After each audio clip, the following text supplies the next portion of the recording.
नमस्कार। आप देख रहे हैं स्पेशल कवरेज न्यूज़। मैं हूं आपके साथ शिव कुमार। मेरे साथ हैं वरिष्ठ पत्रकार आदरणीय डॉक्टर राकेश पाठक सर। स्वागत और अभिनंदन। सावरकर को लेकर बड़ा हंगामा कटा, संसद में कटा, सड़क पर कटा, फिर मामला अदालत तक जा पहुंचा। महाराष्ट्र की एक अदालत में यह मुकदमा सुनवाई में है।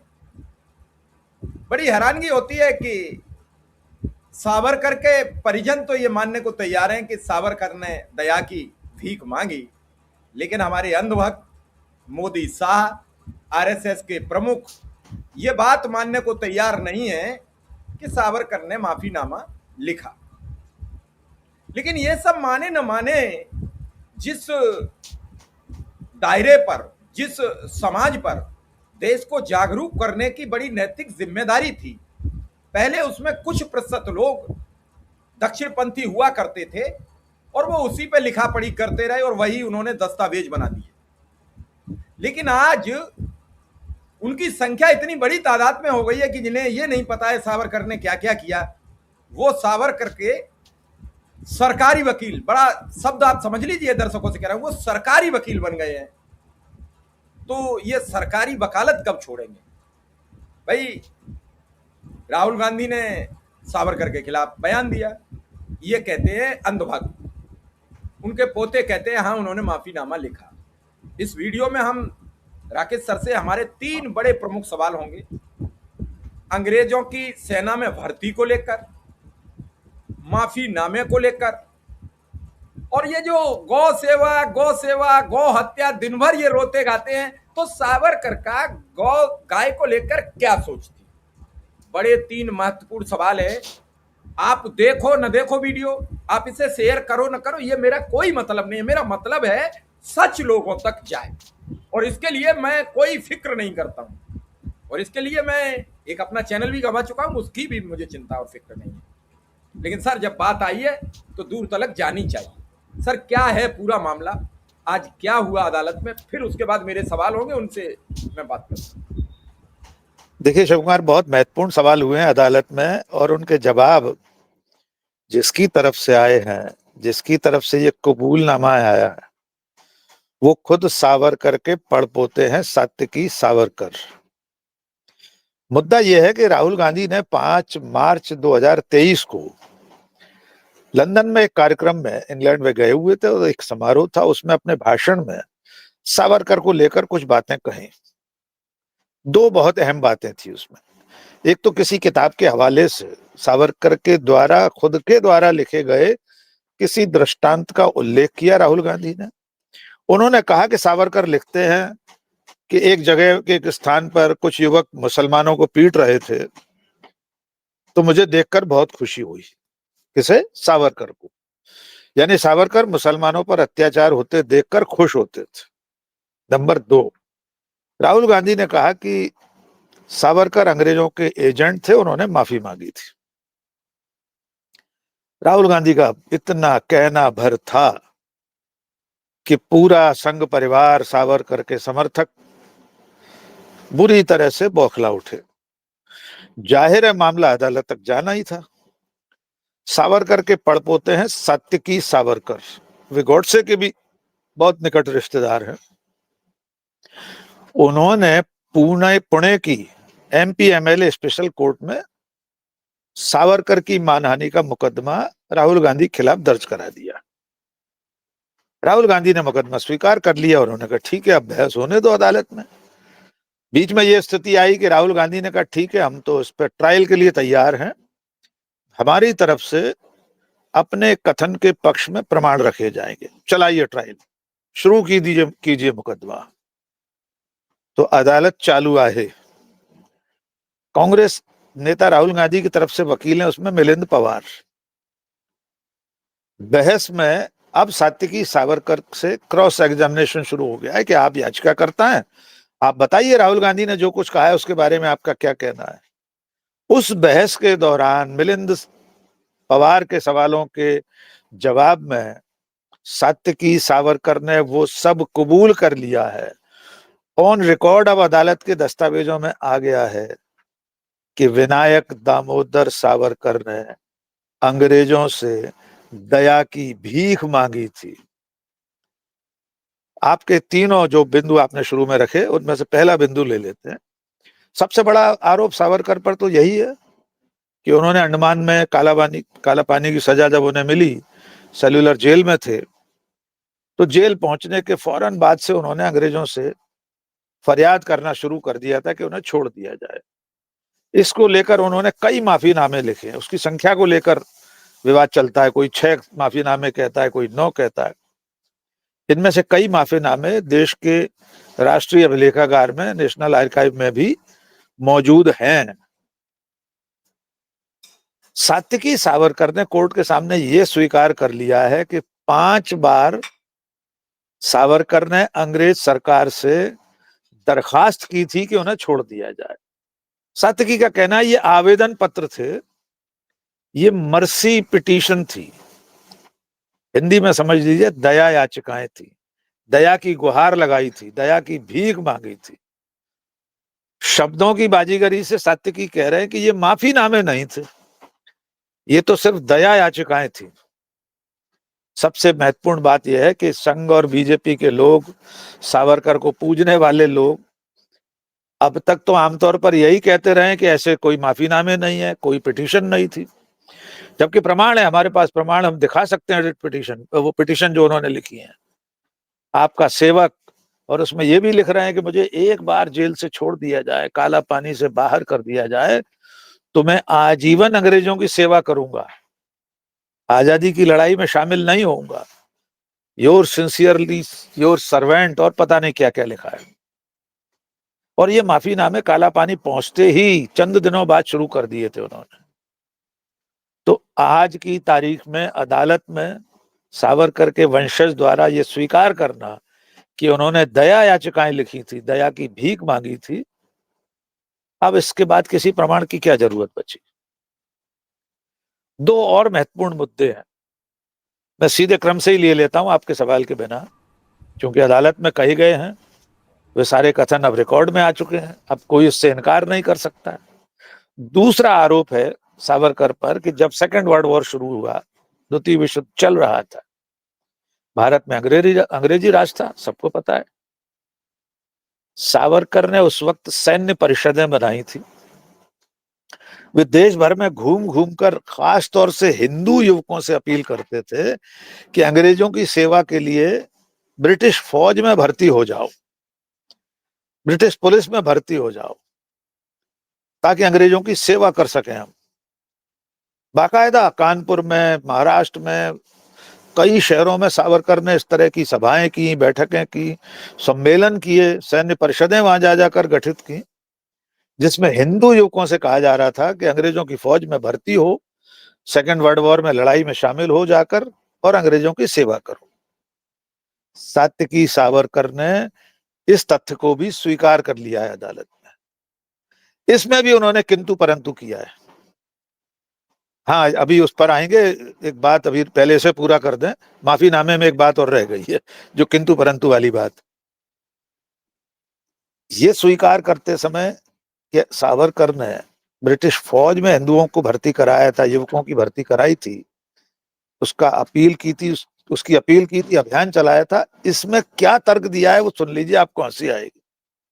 सात्विकी सावरकर कह रहे हैं कि सावरकर तो इसलिए हिंदुओं की भर्ती करा रहे थे फौज में कि ताकि वहां जाकर फौजी ट्रेनिंग ले सकें, हथियार चलाना सीख सकें, और इस तरह से एक सुशिक्षित प्रशिक्षित फौजी बनकर तैयार हो जाएं, और जब देश आजाद हो तो आजादी की रक्षा में ये लोग जुट जाएंगे। यानी सावरकर जिन लोगों को अंग्रेजों की फौज में भर्ती करा रहे थे, वे देश की आजादी के बाद भारत की रक्षा के लिए तैयार रहने वाले लोग थे। उस वक्त कोई नहीं जानता था। ये कौन सा तर्क है कि जब देश परतंत्र है तो उधर रहिए, हाँ, जब देश स्वतंत्र करा लें किसी भी हालात में स्वतंत्रता सेनानी, तो फिर इधर आके देश आप सुरक्षित करोगे, ये कौन सा तर्क है? मैं थोड़ा सा समझूंगा। पहली बात तो ये, उस वक्त भी कोई गारंटी नहीं ले सकता था कि देश बहुत जल्दी आजाद हो रहा है। अंग्रेजों ने कोई ऐसा भरोसा तो उस वक्त दे नहीं दिया था कि द्वितीय विश्व युद्ध खत्म होते ही भारत को आजाद कर देंगे। तो बिल्कुल कुतर्क है कि देश आजाद हो जाएगा तब ये फौजी देश की आजादी की रक्षा करेंगे। अरे देश आजाद हो जाता तो ये देश, और होने के बाद भी देश की आम जनता ने, आम लोगों ने देश की आजादी की रक्षा की है। वो जो काला पानी से बाहर आने वाली दया याचिकाएं है, उसमें एक तर्क और दिया है जिसको मैं शुरू में नहीं बता पाया था। सात्विकी सावरकर ने कहा कि सावरकर ने इसलिए दया याचिकाएं लिखी थी ताकि बाकी राजनीतिक कैदियों को भी बाहर निकलने का मौका मिल सके, और उन्होंने ये तर्क भी दिया कि बाकी कई और लोगों ने भी इस तरह की मर्सी पिटीशन, दया याचिकाएं लगाई थी।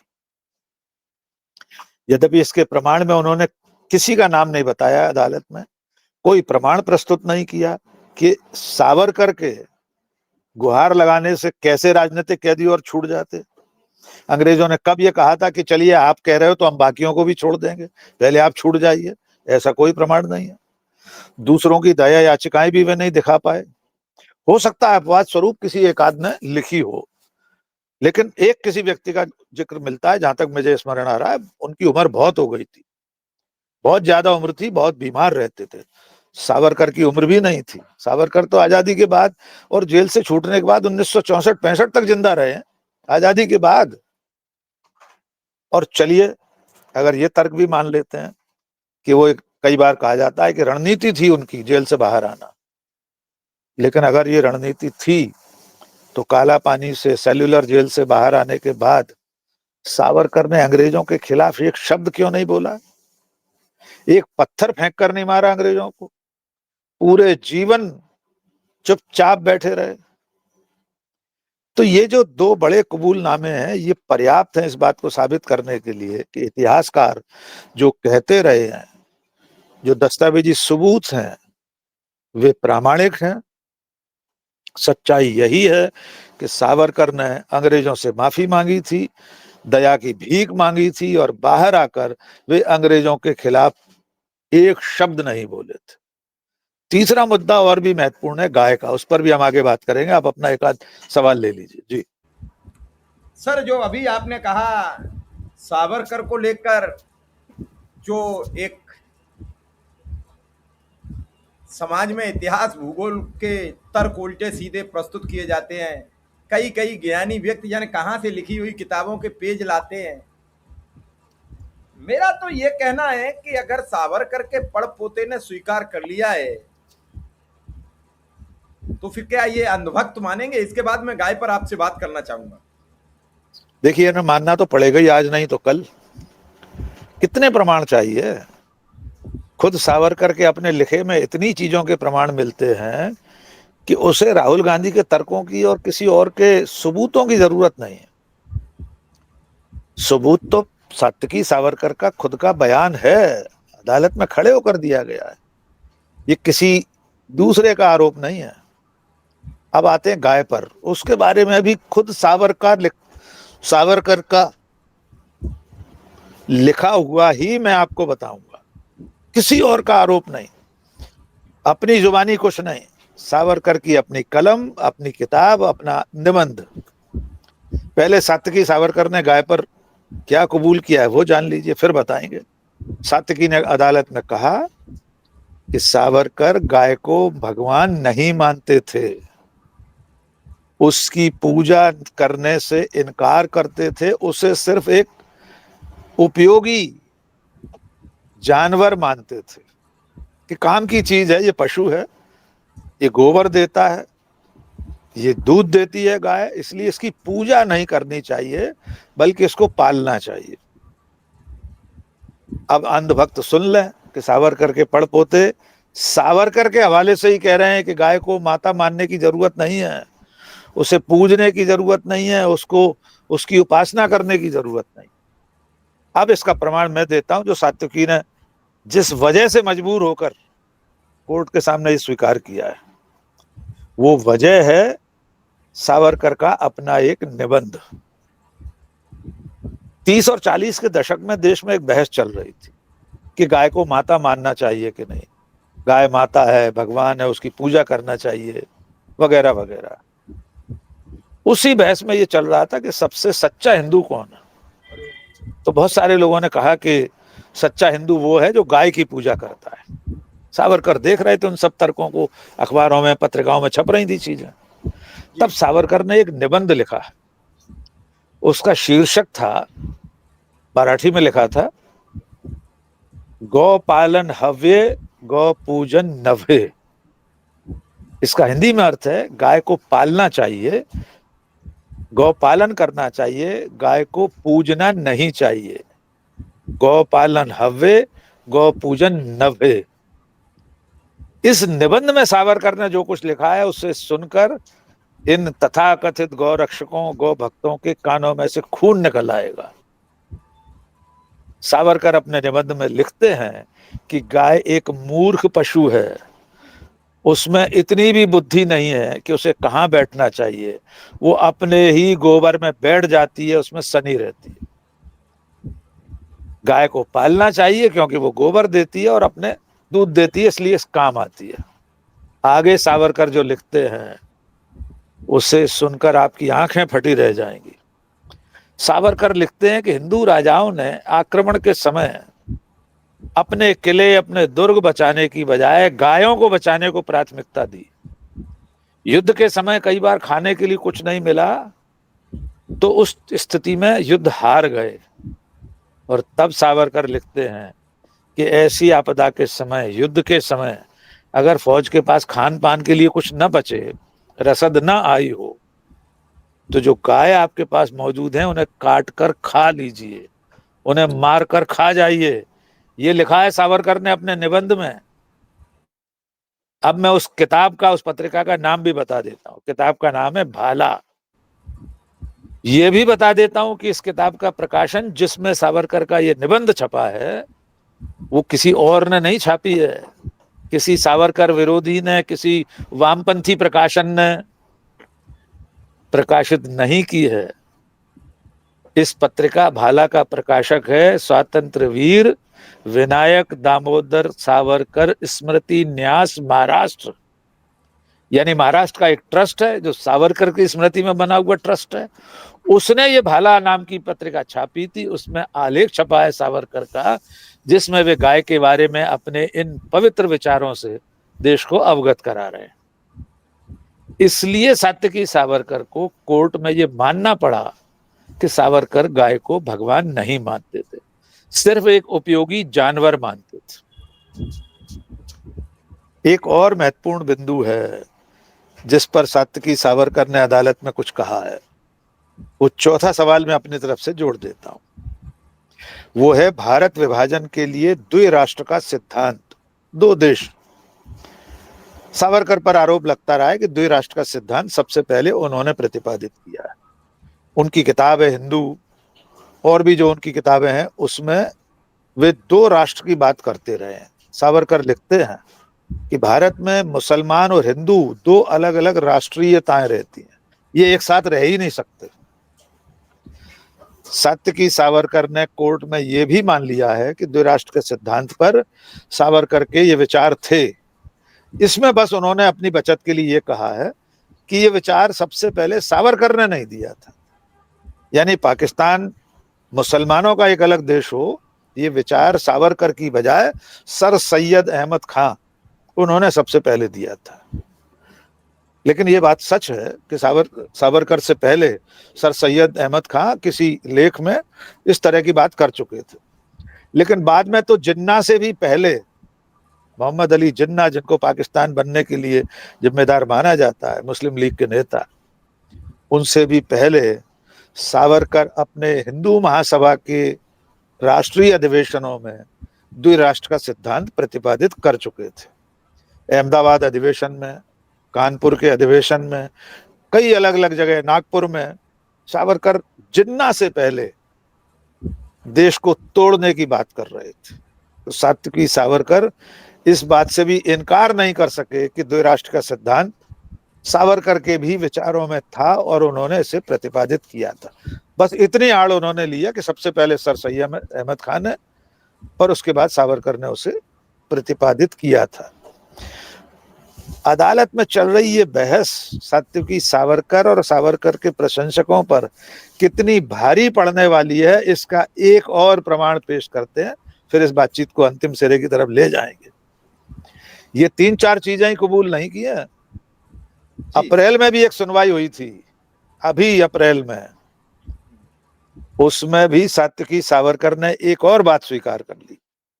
ये दावा किया जाता है कि स्वातंत्र वीर या वीर सावरकर, ये जो स्वातंत्र वीर शब्द है या वीर शब्द है, इससे सावरकर के समर्थक ऐसे पेश करते हैं जैसे भारत सरकार ने जो उपाधि दी है स्वातंत्र वीर, उनको आजादी के बाद सरकारों ने संबोधित किया है।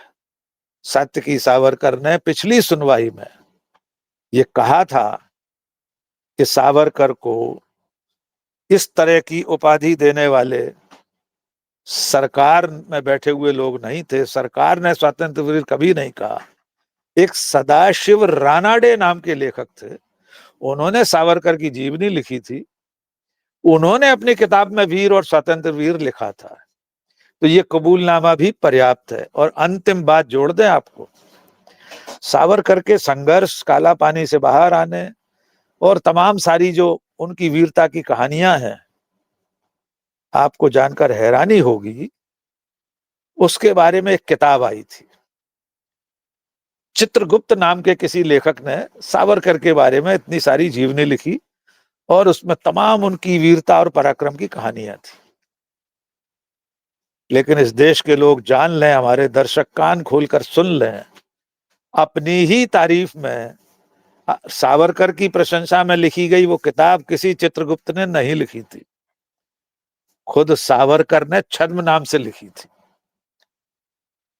ये ऐसा है कि मैं अपनी ही तारीफ में एक किताब लिख दूं और उस पर नाम छपे शिव कुमार मिश्रा का, उसकी पोल भी प्रकाशक ने ही बाद में खोल दी थी कि ये किताब किसी और लेखक ने नहीं लिखी है, ये छद्म नाम से सावरकर ने ही अपनी तारीफ में महागाथा, महाग्रंथ लिख डाला था। तो ऐसे सावरकर को लेकर अगर राहुल गांधी ने कुछ कहा है और अगर उनके वंशज ने केस किया है, तो अब एक एक परत दर परत सारे प्रमाण देश के सामने आ रहे हैं। धीरे धीरे करके पूरा देश सब कुछ जान जाएगा कि सावरकर का आजादी की लड़ाई में कितना योगदान था। मैं बड़ी विनम्रता से यहाँ ये जोड़ दूं कि काला पानी की सजा मिलने से पहले तक सावरकर ने जरूर कुछ ऐसे काम किए थे जो माने जा सकते हैं, जिनकी प्रशंसा की जानी चाहिए। लेकिन काला पानी की सजा मिलते ही सावरकर ने हथियार डाल दिए, सरेंडर कर दिए। सावरकर सरेंडर। उसके बाद वे अंग्रेजों की तरफ मुड़कर भी देखने को तैयार नहीं हुए। आखिरी बात, काला पानी में न जाने कितने हजार लोगों को कैद रखा गया, कितने लोग वहीं मर गए, जिनकी जिंदगियां वहीं खत्म हो गई। अंग्रेजों की यातनाओं के चलते न जाने कितने स्वतंत्रता सेनानी अंडमान की उस सेलुलर जेल में मर गए। किसी ने इस तरह 5-5, 6-6, 9-9 माफीनामे लिखकर बाहर आने की कोशिश नहीं की। मैं गया हूं सेलुलर जेल में, शिव कुमार जी, वहां पूरे दीवारों पर, स्तंभ पर कैदियों के नाम लिखे हैं, काला पानी की सजा पाने वाले। सबसे ज्यादा नाम बंगाल के लोगों के, उत्तर प्रदेश की बहुत बड़ी संख्या में लोग हैं, पूरे देश से लोग हैं। हाँ, एक बात जरूर है, मुझे गुजरात से उसमें कोई नाम नहीं दिखा। जी जी सर, यहाँ ये एक बड़ा सवाल ये बना, जो अब आपने पूरी जो ये स्टोरी समझाई, ये पूरी कहानी और ये पूरी कोर्ट की कार्यवाही बताई, तो राहुल गांधी अड़ गए कि माफी मांगी है और वो अड़े रहे, तो इनके तो सारे पत्ते ही खुल गए, इनका तो सारा ढोल फट गया। अब इनका ढोल फटा है तो दिन भर जो टीवी पर बैठकर सावरकर के नाम पर गाथाएं गाते हैं, सावरकर के बारे में बोल दो तो एंकर ये लगता है कि निकल के कहीं मारपीट न कर दे। ये क्या बोलेंगे, क्या जवाब रह गया अब इनके पास? कोई जवाब नहीं होगा। हो गया, इन सब की बोलती बंद हो जाने वाली है, क्योंकि अब आप ये नहीं कह पाएंगे कि राहुल गांधी ऐसा कह रहे हैं कि माफी मांगी थी सावरकर ने या अंग्रेजों के एजेंट थे। अब तो उनके अपने वंशज, अपने पुरखे के बारे में अदालत में खड़े होकर सब मान रहे हैं, तो बहस की अब गुंजाइश ही नहीं रही है। और इतिहास बिल्कुल वही होता है जो प्रमाणों के साथ मिले। राहुल गांधी के आरोपों के सारे प्रमाण मौजूद हैं। तो इस मामले में राहुल पर केस करके फंस गए हैं सात्विकी सावरकर।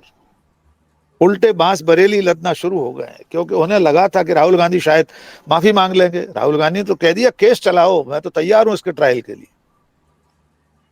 और जितनी इस पर बहस होगी उतने और सबूत और प्रमाण सामने आएंगे। और अभी तो राहुल गांधी की तरफ से कोई प्रमाण नहीं रखे गए, अभी तो याचिकाकर्ता से जहर चल रही है।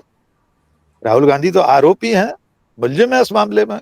उनका वकील जब राहुल गांधी की तरफ से प्रमाण रखेगा, ये जो माफीनामे मैं आपको दिखा सकता हूं स्क्रीन पर, हम चाहेंगे हमारे दर्शकों के लिए हम भेज देंगे अगर इसमें लग सकें।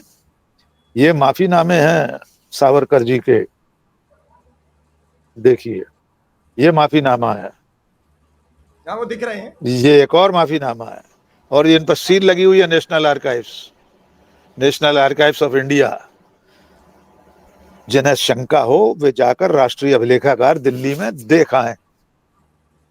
और फिर समझ लीजिए, सात्विकी सावरकर जिन्हें दया याचिकाएं लिख रहे हैं वे असल में माफीनामे ही थे, इसीलिए अंग्रेजों ने उन्हें बाद में छोड़ दिया था। जी नहीं सर, आपने बड़ी महत्वपूर्ण जानकारी दी है। अब वो सब अंधभक्त क्या करेंगे?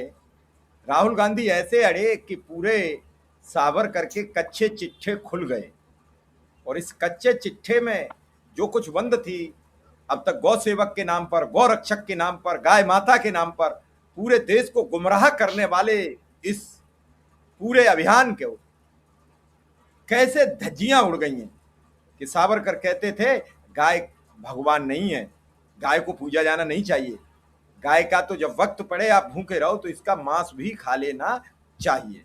और ये कोई सावरकर ने कहा, ये तो भारतीय जनता पार्टी के सब चशमदीद कह रहे हैं। मांस जब सरेआम खा रहे हैं, सरेआम मछली खा रहे हैं, और वो कह रहे हैं कि हम पक्के सनातनी हैं, हमने ये कह दिया था इसमें प्याज मत डालना, इससे बुरी बात और क्या होगी। हाँ, इतना जरूर है, जैसे सावरकर को लेकर इस देश की जनता को गुमराह किया गया, वैसे इस सनातन को, हमारे को बर्बाद करने की नए सनातनियों ने सौगंध ले ली है। पता नहीं है कहाँ ले जाके छोड़ेंगे। सनातन का जितना अपमान करने का काम इन भाजपाइयों ने, इन आरएसएस समर्थकों ने किया है समय समय पर। अब तो एक बार मोहन भागवत ने यह भी कह दिया कि मुसलमानों का और हमारा डीएनए ही एक है, तो फिर क्या रह गया है कहने को। और वोट के नाम पर आप देख रहे हैं बंगाल में कैसे खेल हुआ, कैसे घुसपैठिया बताया गया, कैसे बंगाली अस्मिता की दुहाई, कैसे हिंदुओं की दुहाई। तो ये कई चीजें हैं, दर्शकों को समझने की जरूरत है। और इस वीडियो को देखकर आप विचार कीजिए कि सच क्या है। राहुल गांधी ऐसे अड़े हैं कि पूरे पत्रे ही बेपर्दा हो गए। अब इस बेपर्दा सावरकर की आत्म कथा को क्या अब भी अब आत्ममुग्ध होकर वीर सावरकर और स्वतंत्र वीर सावरकर मान के चलेंगे या नहीं? हमें आपके जवाब की प्रतीक्षा रहेगी। सर, आपने समय दिया इसके लिए आपका बहुत बहुत आभार, बहुत बहुत धन्यवाद।